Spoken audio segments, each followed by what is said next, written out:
Yes, sir. All right, so who are we talking to? Chief Speranza, Hawthorne Fire Department.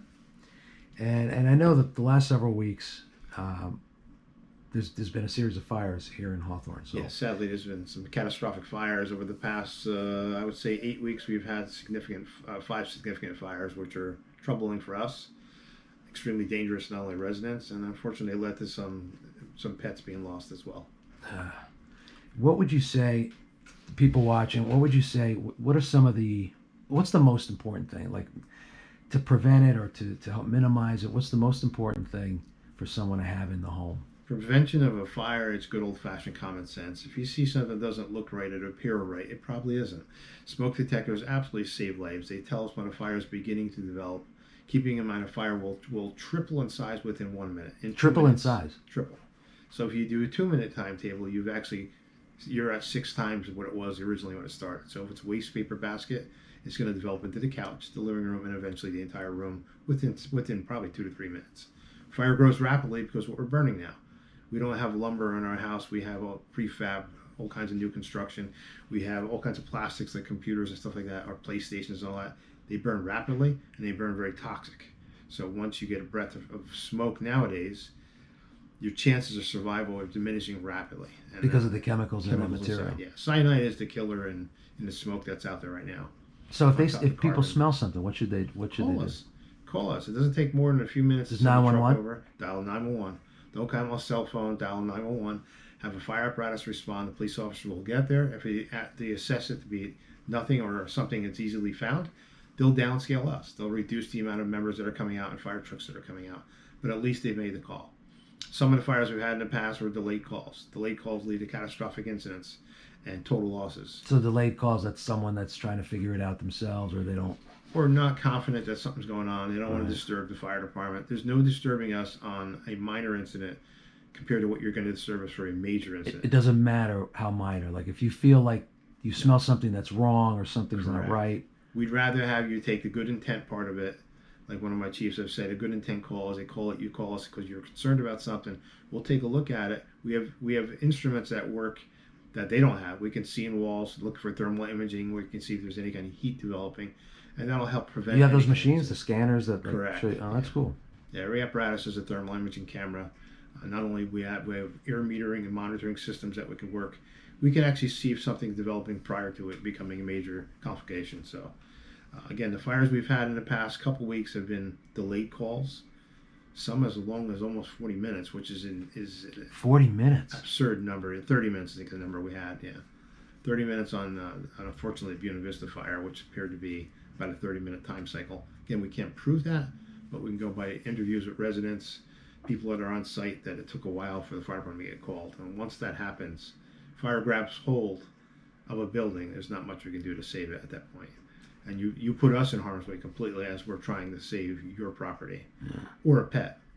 So smoke detectors. I mean, if you hear your neighbor's smoke detector, pick up the phone and call them. Say, is everything okay? Many times you can go through town, and it doesn't happen daily, but there's occasions where I've found that I've listened and I'm like, there's something going off in the neighborhood. Nobody's had the. I don't understand why people have lost the concern to call. Call the police station and say, I hear a smoke detector going off. I'm not sure where it is. I did it at St. Anthony's. Correct. 4 o'clock in the morning. Correct. And it turned out to be a water leak. It woke me up. I'm like, this thing is driving me crazy. It could have been a fire. Yeah. And unfortunately, the Monsignor was sleeping in the building. We had to wake him up, And we laughed because it wasn't any serious incident besides damage to the building. There was water damage to the building. If that were a fire, it would have grabbed hold. And I just wish people would be more concerned about others. And that's really the key word right now. And that's lost. People are just go, oh, it's not my problem. Yes, it is. It's our problem. It's everybody's problem. It's our town. It's our community. Grab onto it. Yeah. Call the fire department. Call the police department. Tell them I hear a smoke detector or something's wrong. They're going to send a unit out. If they determine that something is more, it needs an upscale, and they're going to call the fire department, or they're going to dispatch us right away, and we're going to find it. Odors of smoke. If you smell smoke in your house, it's not typically a chimenea. It could be because your windows are open, but again, common sense will kick in. If that odor of smoke is prevalent in your house, call the fire department. We'll figure it out for you, help you figure it out. And again, if it's nothing, we'll downscale it rapidly. We'll have a good laugh together and we'll walk away. But if it's something serious, we can prevent it becoming much more serious. Yeah. What about carbon monoxide detectors? Carbon monoxide is sneaky because carbon monoxide, we have no idea it's there. It's all kinds of fossil fuels. Everything we use in our homes nowadays, we use a boiler, whether it be our car running, a lawnmower running, our furnaces that are running on natural gas and or oil. Obviously, we don't have any coal, but if you have a kerosene heater, any of these can generate carbon monoxide. Fireplace. If your carbon monoxide detector is in full alarm, not an occasional chirp, it's time to pick up the phone and call the fire department. And then the common sense factor kicked in. If you have more than one going off, definitely call the fire department and get out of the house. Yeah. We'll figure it out, and we can eliminate the problem and get you back to your house in a matter of 20 minutes. And these things are so preventable. I mean, if you have a smoke detector, you have a carbon monoxide detector, and now they make them where it's in the same unit. Yes. So you have a fire detector and a carbon monoxide detector in the same unit. Yeah, they kind of tattletale on themselves too. Even when the batteries start to die, even the 10-year cycle ones, when they start to fail, they have a distinct tone that would make you crazy if you were asleep and you hear this tone go off every minute or so. Again, that's not a full alarm. A full alarm is a constant beep of the smoke detector. Yeah. When it's an occasional chirp, it's usually a battery or the detector is starting to come out of its end of life cycle. And how often should people replace smoke detectors? I would recommend checking your smoke detector at least twice a year. Checking it just by pushing the button. It's a test cycle. But is that like if you have a smoke detector for 20 years and it still tests right, it may not detect it, right? Doesn't matter. It's just not detecting properly. After the 10-year mark, 10-year mark, okay. Carbon monoxide has a 7-year mark on it. It starts to fail after that. The newer ones have gotten a lot better. Well, they give you up to 10 years, but 10 years is a long time. We also noting that when a carbon monoxide detector has been picked up or it has a carbon monoxide incident, it starts to fail a lot more rapid. So if you've had a carbon monoxide incident in your home and the same detector's there, it's time to replace that detector. Okay. They become residual for some reason. Don't know why, but we do know. I've seen that happen more than once here, where they've had a carbon monoxide incident, they put the detector back, and it's activating and false at that point. So now we're right around the holiday season, right? Everybody's got the trees up and the lights up and everything else. Let's talk about security around the outlets and inside, outside the house. Some of the things that people, again, ways to prevent any possible fire. We've already been in incidents that were minor, thank goodness, because the residents called us for a concern, and we're finding household outlets or household extension cords running Christmas decorations on the exterior. Well, certainly not indoor extension cords. Yeah, run up, go to the dollar store, and it's you got to get an extension cord. I would do it too if I needed it real quick, but it has a purpose and a place. An indoor extension cord using it outside is asking for trouble. It's not designed for the weather. It's definitely not designed for the cold, and they start to crack and fail. Proper extension cords are fairly expensive, so you'll invest in them and you'll use them for many years to come, which makes the savings start to come out of the cost. So do the right thing by using it. We want everybody to decorate their houses. We think it's beautiful as well. But when you're actually putting stuff that doesn't belong and you're putting it into use and you're starting to overload it, you're asking for us to visit at the worst possible time. Yeah. Christmas decorations on the interior, when you're done with them, unplug them. Your Christmas tree, it's starting to dry out, take it out of the house. Yeah, let's talk about that real quick, Six. Yeah. Christmas trees have a life cycle of about, obviously they're dead, they're cut down and they're put in a home, the real trees at least, about 3 weeks. After 2 to 3 weeks, and you're not watering them properly, they start to dry. When you start to get the crinkling of your needles on it, that needs to get out of the house. Because I've had it where you touch the tree and it's like a Charlie Brown Christmas tree. Everything just falls off. It's just you're asking for a fire that you'll have no choice in, that you will run from it because it'll grow that quickly. Christmas tree fires are devastating. If they're maintained, they're not. And chances of having a fire, you actually drop dramatically. Yeah. And again, it's just ways of preventing. Yeah, don't try to extend your Christmas tree another day or two if it's dropping the needles everywhere. It's time to take it down. Yeah. And if you want to leave your tree up for weeks, unfortunately, I hate to say it's time to go to artificial. And I don't like artificial trees. All right, now we've had some great weather the past few days, past few weeks. It hasn't really gotten that cold. Here we are. We're right before Christmas. So people are outside and they're doing fire pits, they're doing chimeneas. They may be barbecuing with charcoal, whatever it is. What kind of precautions, what kind of prevention can... Fire pits are some of the most wonderful and the most dangerous things we deal with. For the most part, they don't lead to a lot of incidents in the department, which is good to hear, unless you start to do things that are abnormal. You should be burning lumber or wood in it, lumber from a construction site. Not, pallets are okay. People have taken pallets and cut them up and use them. It's usually oak, that's good. When you start to burn stuff like polystyrene and foam and and all kinds of weird Styrofoam, stuff, plastic. leaves, you're asking for a visit from us. It throws a lot more embers. And the simple things with chimney is good old-fashioned common sense. Keep away from your home. Don't be burning them on a wooden deck. Make sure they're away from everything. Give yourself a good 25 feet away from anything. If it's windy out, don't think it's a good idea to use chimney. If it's been exceptionally dry for over a week and you have leaf piles nearby, not a good idea to use a chimney. What about covering? Because if you have a fire, all of a sudden you have all these sparks and they're hitting the leaves. And that's part of the mandate in the state is you're actually supposed to have spark arresters on your chimney. Some people do, some people don't. You really should. And all it is basically like a netting. A screen. Of screen. Yeah, like a screen. It helps. It helps. And you can buy those anywhere. Correct. Yeah. Actually, a spark will come off a piece of wood, which is natural. The chimney tends to knock it back. So, or actually, arresters can knock it back. So. And again, it's just simple ways to prevent any. Like you don't think about it until it happens. Correct. And then you regret. The simplest things out there are basically good old-fashioned common sense. If it doesn't feel right, it's probably not. Yeah. And that's when you should pick up the phone and make a call, even if it's an inquiry phone call. You can call our police station and say, I have a question about this, or I have a concern about this. If they understand the concern of what you're providing to them, they're either going to call us, or they're going to send the car out and take a look at it, or give you some advice on the phone what to do about it. We don't like to play with delays because delays have led to what we're dealing with, some serious fires. And unfortunately, serious fires lead to firefighters getting hurt, residents unfortunately. Some of these fires we've had in the past couple of weeks, had they been in the middle of the night, I hate to say, I think we would have fatalities. So, because they happen so quickly. And no smoke detection. If you don't have smoke detection, you can't tell a fire is beginning. Listen, you can't stop a fire. There's no way. We could be the safest firefighter resident in the world. There's always a good chance for a fire. We plug things in outlets and all that. And it's not fire that kills people. Correct. Smoke kills you long before a fire will get to you. So again, you're not asking people to put up a fire detector. You're asking them to put up a smoke detector because that's what's going to kill you. Correct. And the ones that activate close to your kitchen, there are smoke detectors designed that actually will check heat instead of smoke. Yeah. And they can put in an area that's been a habitual nuisance because of making bacon or something like that. That's fine. You know what? You get a dishcloth and you just swat the thing for a couple of times. Don't take the batteries out and then not put them back in. Yeah. Too many people do that. Please, I'm not speaking from experience. This time of year, though, we're going into peak season. January is peak fire month. Is it really? Temperatures are dropping. People are home more. They're doing more. There's some cooking going on. Holiday season tends to be, we have a lot of chimney problems. A lot of grease fires. Not so much grease fires. Thanksgiving is the leader for that because of obviously they're using a stove. Maybe they've never used it in a while. Or they're using. We've had people use the turkey fryers when it's raining out. It's not a good idea. Not a good idea. It doesn't work out too well. Or frozen turkey. And thaw out your turkey. Yeah. But they make a wonderful, delicious turkey when it's done right. Yeah. And we want you to enjoy that. I didn't realize that January was. January is definitely the peak month. You're in the midst of heating season. Things that are working hard, like a furnace, if it's not maintained, especially oil burners, if it's not maintained properly, will lead to a fire call. I can almost guarantee you.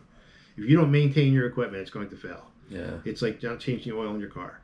And it's worth just getting someone to come out and check it out. Well, the concern is, listen, everything's expensive now. I mean, oil is triple what it was over a year ago. Gas is way up. Electric's way up. So people are going to do things like use space heaters. Space heaters are great if you're in a room with it. If you're going to use it to heat a house and go away, or are going to leave the room in an area or go out for the night, it's not a good idea. If you're going to put it in your room and sleep with it, I really don't think it's a good idea. Space heaters are used for that, temporary heat. They give you some warmth when you're in that room. You want to stay a little bit, excessively warm in that room. That's great. But to use it to try and heat crawl spaces and all that stuff, yeah, you'll heat them to the point where you'll have a visit from us and it's not going to turn out well. We don't want that. Our goal as a fire department is to prevent fires, not to have to go to we've not seen this pattern of fires in a long time. And it's kind of disturbing and overly concerning for each one of my assistant chiefs, my fire officers. We know eventually if we continue to roll the dice, it's going to turn out to be, we're going to have snake eyes thrown at us and we're going to have people that are perishing because of it. So we got to intervene in some way, and i.e. that's why we're here today. We're trying to get the word out that this is going wrong, and it's not even cold out yet. Yeah. When it gets cold and the price of things are so high, you're going to do things that are a little unusual. Don't take shortcuts. Yeah, unfortunately, and if if you don't think it's working right, don't use it. So I hate to say that, and people are going to struggle with the amount of the cost of things nowadays. So. And we're not trying to get into that. We're trying to prevent you from having to call us there. Yeah. But if you see something's wrong, or if it doesn't feel right, doesn't smell normal, call us. We have some They're good not equipment. bothering you. Not at all. We'd rather be bothered for that than, and we could all laugh about it, have a cup of coffee, get it down the road. But when your house is burnt to the ground, and unfortunately we've had now 4 total losses in a matter of a month and a half, that's extremely unusual for a borough. Port Torrance Fire Department is what they call an insurance service organization rating of 3, which is pretty high for a volunteer department. I think we're one of 32 in the entire nation that have that rating, which is great for us. But this doesn't help us. Yeah. This shows something wrong in the borough, and we're going to try and adjust it. And by being proactive and talking about it and getting a word out on any media outlet we can put up, we will do that. So I don't want to see any of my firefighters carrying a pet out of the house or a victim, for God's sakes. We have had that over the past couple of weeks way too often, so we're trying to avoid that. Well, if there's any one piece of advice or anything that you could say directly to the people watching, what would you say? The simplest things. Check your dryers. Make sure the lint's not building up in it. Check your furnace. Have your fireplace inspected. Make sure the chimney's clear. Don't burn anything unusual in your fireplace. I love fireplaces too. I have one at home. But don't burn any unusual stuff besides good, fat, old seasoned wood. With fireplaces, if you use a lot of chimney logs, you're going to lead to a problem with your chimney. So it's time to mix that with lumber, or actually wood that's like a Class A, like a good oak. So you got to burn it in your fireplace. Your furnaces, oil burners tend to run fantastic when they're treated properly. When you take a look at them, make sure they're clean, make sure the chimneys are running right, they're firing right, you'll never have a problem with them. Very rarely. Gas burners, same thing. If it's making unusual noises, it's time to get on the phone and call. If you smell gas, call us, and we will call PSE&G. We've had a lot of people call PSE&G and say they smell gas and the fire department arrives. Well, they're calling us to make sure it's safe. Sure. So don't hesitate to call us. We have a number to actually get in touch with PSE&G a lot quicker than they can for gas emergencies. Don't hesitate. And like I say, we're going to come out and investigate it and make sure it's safe. Even on the outside. People have called us for odors of gas on the outside that's strong. Gas on the outside is a lot safer, but if it's into the storm drain system or the sewer system, it could lead to explosions in homes. We obviously take this very serious. That's same thing with carbon monoxide. If the alarm activates, call us. A couple of other points we're looking at. If your wiring can't handle multiple outlets or multiple wires running off it, or you're ganging it onto your outlet, you're going to lead to a fire in a wall. You're not going to know it till it's too late. So don't overload your outlets. It's the simplest common sense in the world. When you buy wiring, extension cords, make sure it has a UL listing on it. Don't buy it at the cheapest possible you can get. Never put them on the rugs. That's correct. If you crush a wire, especially with a chair or a couch or something, it's going to lead to a fire. It's just a matter of time. This time of year, candles are becoming prevalent. Candles are wonderful. My wife uses candles all the time. She takes care of them. She understands that when we're in a room, that's when we use them. Don't leave them in the house and go out. They're going to lead to a problem down the road. No matter how good or bad the candle is, they're going to lead to a problem if they're unattended. It's an open flame. So from there on, there are a lot of. We recommend people that are concerned about fire to go to U.S. Fire Administration, which is a simple website to hit. And there's tons of things you can download on there. I have some statistics from 2019 because they haven't updated yet. It takes that long to update. When people ask us about what causes fire, it takes sometimes weeks, months, it's not even a year to figure out what actually caused the fire. What started it? And be truthful as to what it is. I've mentioned on Facebook that when we determine it's a piece of equipment that caused a fire, like it would be a stove, whether it's brand X or brand Z, our fire marshal immediately puts it on a website. It goes into a national recall data bank. So across the country, if fire departments are putting in brand X's TV set caught fire, and they start to get multiple hits on it, they immediately go into a recall investigation, and it happens quickly because you have national fire departments reporting into what's called the National Fire Incident Reporting System. So that helps. So again, if you have a malfunctioning, like a stove or something malfunctioning, and you don't call us, if you don't have a fire, at least let us know. That'll go into the data bank, and we'll start to track that particular piece of equipment across the country. And once they get to a certain level on it, it's usually like 10 or 12 units that they start to flag it and say, hey, we need to look at this. And then UL is going to start to investigate it. And quite frankly, they determine there are things that need to be recalled on it. That's how you get a lot of recalls from it. So don't hesitate to call. Gather information, even if it's a non-emergency. You can always call, or you can call my cell, you can call the Fire Prevention Bureau. But if it's a fire emergency or something that's concerning a fire, it's 911. And we've had a lot of that where people haven't dialed 911, and I don't understand that. But well, Chief, I want to thank you, and I want to thank your entire department. I mean, I'm personally proud of our volunteer fire department, our ambulance corps, the police department. I think we have an incredible town, and you know, your response. And I know you guys have been really busy past couple weeks, and I just want to thank you and your entire team. Hawthorne is blessed to have a good group of people, well trained, continue to be training, and we have a great relationship with our Hawthorne EMS, our Hawthorne Police Department, our Ladies Auxiliary. You're right. It's the great time of the year. It's the best time of the year when it comes to that. So I can't thank you enough for doing this. You know, it's important. Thank you, Chief. Everybody should have a great holiday. Yeah, you too. Thanks.